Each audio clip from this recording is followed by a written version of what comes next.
We're now going to move into a very special fireside conversation with one of my very favorite people. And she needs no introduction, but she's an amazing chef, author, food and agriculture advocate, Alice Waters. She is the founder and owner of Chez Panisse and the founder of the Edible Schoolyard Project. Woo woo! Thank you. Alice, so nice to have you here. Thank you. You know, the Edible Schoolyard Project celebrated its 30th anniversary this year. Can we give that a round of applause? 30 years. Incredible.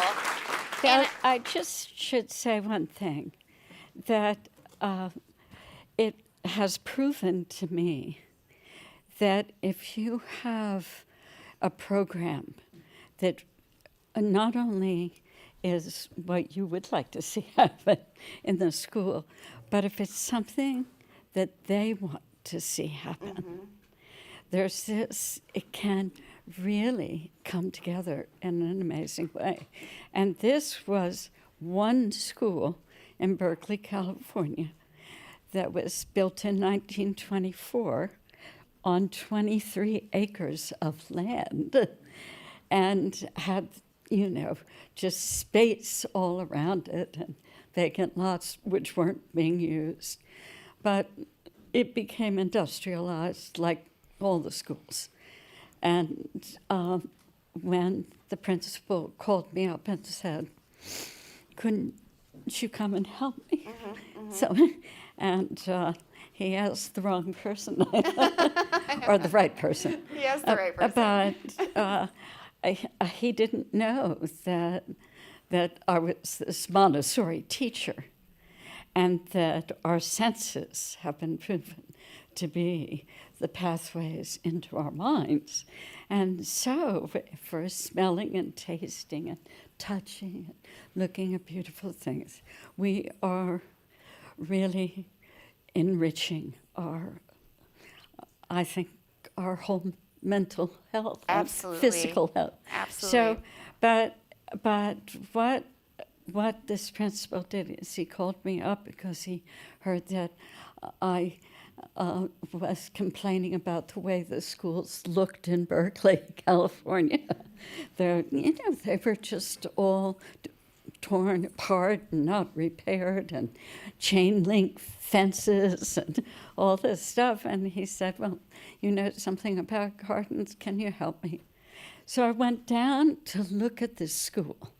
And as I said, it was built in 1927, so it had some beautiful old brick buildings, but lots of portable buildings and vacant lots that were just piled with junk. And I just said to Neil Smith, you know, I see a huge possibility for educating kids in a Montessori way if we make this garden into a classroom and make this portable building into a kitchen. So you're going in there for your geography class, but you're studying the geography of the Middle East. So you're making pita bread and hummus, and believe you me, you don't forget the details of the geography lesson when you smell it and you taste it. And the whole experience is different.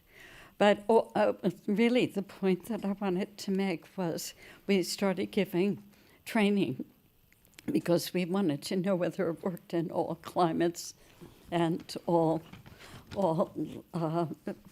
different kinds of schools. And so we did this class at the end of the first year, teaching these ideas. And yes, you'll have to help me. Of course. I think this side's the most impressive. But in 30 years, there's over 5,000 schools around the Round of world. applause, thank you. Amazing. So what I'm showing you is the power of food to make change. But I'm also showing you the power of of food to persuade people to do things differently. And that's really what's happened there, and it's certainly been what's happened at Chez Panisse. And this is our 54th year. Oh my gosh, amazing, amazing. That's awesome. So you're all invited to the 55th. Well, I'll be there. and in the middle of a garden someplace. That's great. You know, the power of school food programs like the one you've created with Edible Schoolyard doesn't just help the students, and it doesn't just help the parents. It helps farmers and entire communities. Do you want to talk a little bit about that, Alice? Of course I do. Because I tried to think of really what we could do globally to affect climate in this next 5-year period that we have to make change. And of course, every country, probably with the exception of this one, has had a huge history of growing the food, the biodiversity of the country. They've always respected farmers and teachers, always. And that's where something could really happen. When the mayor of Paris decided that she was going to have only organic regenerative food in all the schools in Paris, she, within 250 miles, and she just put out the word, and she was going to do it because she could make that decision. And in 1 year, they're 2/3 there. It's amazing, but this is exactly the experience we had at Chez Panisse. I wanted taste, and of course, taste brought me to the local regenerative, actually, farmers and ranchers and fishermen, and I wanted taste, so I wanted to give the farmers all the money that they expected. And I wanted them to deliver to us directly, and that they could pick up all the compostable food leftovers. So I just can't believe that the relationship that we have with our farm. I mean, mind you, we only serve about 500 people a day at the most. But the fact that our chefs are in contact and just say to the farmer, we're buying everything you have, even your weeds, our nettles. And that's true. And we're not buying it at a wholesale price like a distributor would do for a farmer. We're saying we're paying you the real cost of the food. And they say, how wonderful. And if we bring it to you, can we pick up all of your compostable material? And we have a truck that will pick up from any place where it's difficult. And this has worked like a dream. And I know these farmers all over California now who are just my best friends. I mean, they are. Bob Kennard was the first one, and he said, I'm regenerative. And I said, are you organic? He said, I'm regenerative. This was 40 years ago. And I said, what does that mean, Bob? And he said, it's pulling down all the bad stuff up there, putting it down in the ground where it belongs. And he said, we just allow all the bugs to do what they do. The soil has to be full of worms and all of that stuff. And what did I know about this? I was 20. And but I have to say that it harks back to my parents' Victory Garden. And they had that their whole lives. They moved from New Jersey with those great tomatoes and strawberries, which I will never forget in my whole life. But to think that we could inspire that again, digging up our lawns, growing food. And when I did that in my yard during the pandemic, I met my neighbors. They said, "How do you get rid of the deer?" And I said, "I don't plant food that the deer like." And guess what? They don't like blueberries. She said, "What?" And I've been growing blueberries. You don't know, but this is why I want farmers to be my best friends. That's great. And that this could happen in the schools too.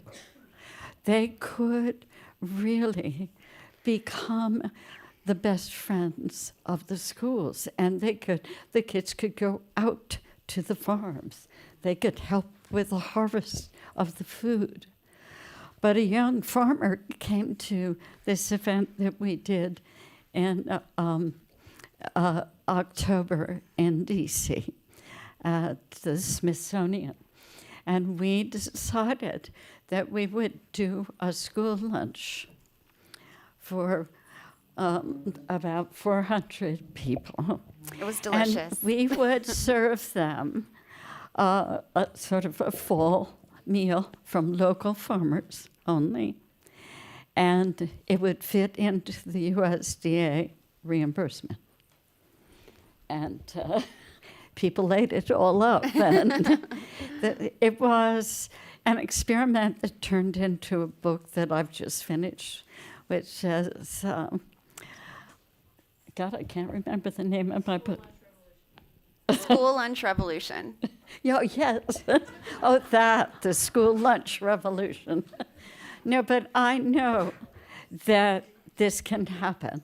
I know it from my friendships with farmers and ranchers and fishermen, but I know it because there's not any middleman. I'm just asking the farmer, "Can you do this? Can you grow? Is it easier for you to grow that?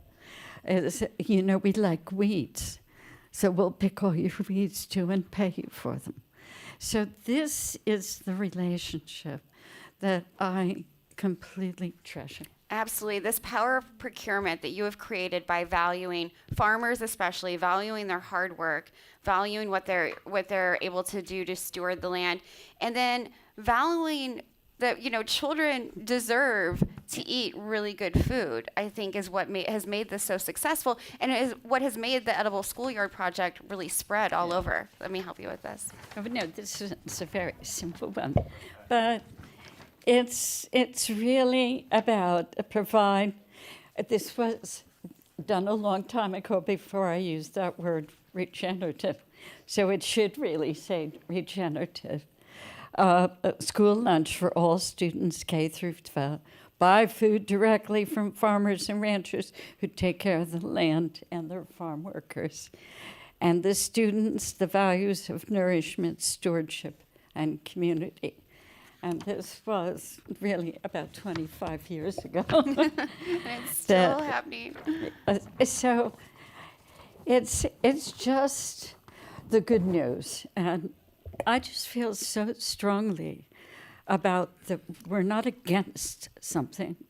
We're for nature. We're for beauty.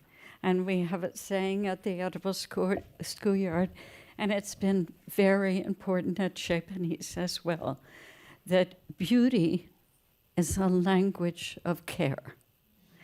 And so, what's more beautiful than an organic apple? It's just when you're eating that in season, it's a thrill you're not being denied. I know you all know this, but it's really something that has brought people to Chez Panisse, not limited the number of people who want to eat there. And so for me, that's a validation of seasonality. And mind you, people think we don't have any season in California. And we don't have much compared to New Jersey, where I grew up. But I always treasured it in New Jersey too. And my mother wasn't a great cook. So it's something that keeps you connected to nature. The trees, the leaves fall, the little things come up.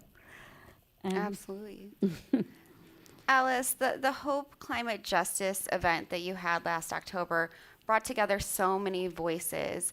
And in particular, there was a young man there who had been a student at the Edible Schoolyard Project. And I wondered if you could talk about, the students that come back to you and now work in food and agriculture in different ways because of what they've learned at the Edible Schoolyard.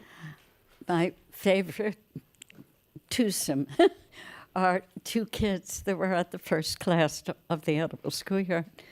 And they wanted to come and intern at Chez Panisse after they graduated. Mm-hmm. And then they ultimately got married. They worked at Chez Panisse. And they opened a little restaurant right around the corner from us. And this restaurant is really unique because it's a to-go restaurant. And you can order online. But when you go to pick it up, it's a place, the whole restaurant couldn't be bigger than this stage. And they even have their kids helping out after school. But it's the most delicious organic food. And they've worked out a system that they can box it up and just practically hand it to you as you get there. And so this is the kind of innovation that I see happening from, there's a restaurant in San Francisco that just grills corn. And it's that simplicity of seasonal, strong taste that just keeps me salivating. That's great. You've already talked about this a little bit, Alice, but the procurement system that you have created with Chez Panisse and with Edible Schoolyard is not only helping farmers and kids, it's helping the environment. And I'm wondering if you can talk a little bit about what that means to you, that you're helping preserve the local environment and land stewardship, which is why we're all here today. Well, I think about Seville and how they planted orange trees down every street in Seville. And they're there because, they can pick them and use them same way in Sacramento. But we don't see the potential of an edible landscape. I was just talking about blueberries on my way out of the house. I eat a handful every time I go out. And my grandchild is eating a handful. But this opportunity we have is, I can't think of a better word than delicious, but it's deeply nourishing of your spirit. And to see fruits appear on a tree, and to think that you could make some very simple preparation from it. And we just don't know. This one guy started bringing us tomatoes from his garden a little south of Berkeley. I had no idea that you could have 20 different, or 30 varietals. There were striped ones and brown ones, and he's amazing. And now he's a chef in the kitchen downstairs at night. But it's these. It's not just friendships around food. It's actual, training that you're doing, and it's so rewarding to do that and put people's names on the menu. Of course, Masamoto is famous now for his peach contribution. But it's everywhere in this country, there are amazing food possibilities. And when chefs, they did this whole tasting of the food around the country and evaluated, we ended up giving an award to somebody in Florida for their olive oil. It was better than all of the olive oils imported. And to think it was growing in Florida.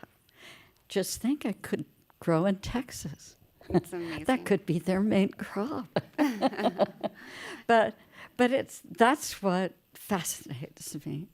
And we've had a program at Cal Berkeley for now almost 25, 30 years, where we've invited farmers and cooks and all sorts of people involved with food and filmed everything that's happened.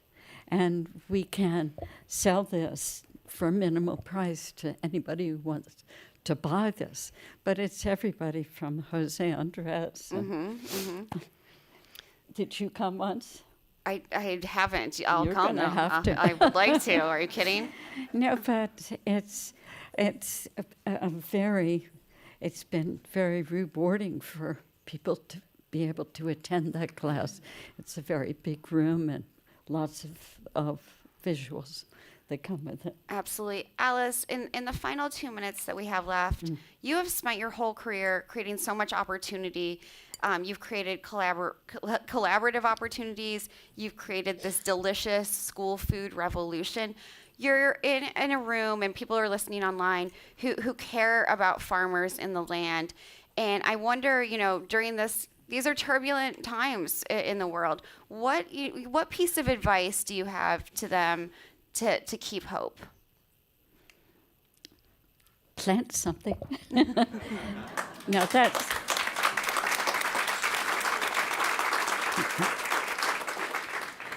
But I think biodiversity is the beauty of my life. And I feel like we have this opportunity to collaborate across the country and around the world. And we could really create bonds. Because I can't tell you, when you're dependent on a farmer for your food, you are so grateful. I mean, especially when I just have a black thumb and I can plant something, but it doesn't grow. But I know and appreciate the fine tuning of that. I can do a dish, but I can't, I don't have the patience for the farm. I'm a picker, but I'm not. And it's so great when we invite people to the school to help pick. And it's, our Surgeon General who says that meaningful work is a big sickness of this country.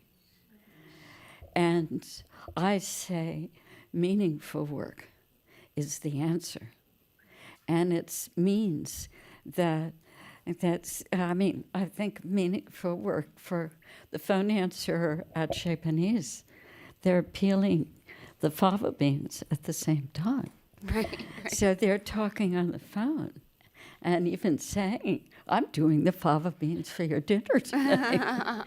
But this kind of collaboration, and I call it almost a regenerative kitchen we have at the restaurant, because you couldn't do without the dishwasher. You couldn't do about that person is doing that work over there or fixing the fire.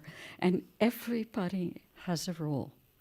And it's important that we do things in the restaurant that encourage that collaboration. And I have to say, do I have 2 minutes to say? You have 1 minute, Alice. 1 minute? Okay. I'm going to say this in 1 minute. But when I had a child, I couldn't work 6 days in the kitchen. And I thought, what could I do? And I divided the job in two.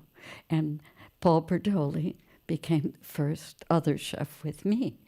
And I wanted us both to be paid for full time because I cared more about having the time off than having the money, but we figured it out. And I have since that time, and it's been 44 years, we've had 2 chefs in pastry, 2 chefs in the cafe, and 2 downstairs, and mean people.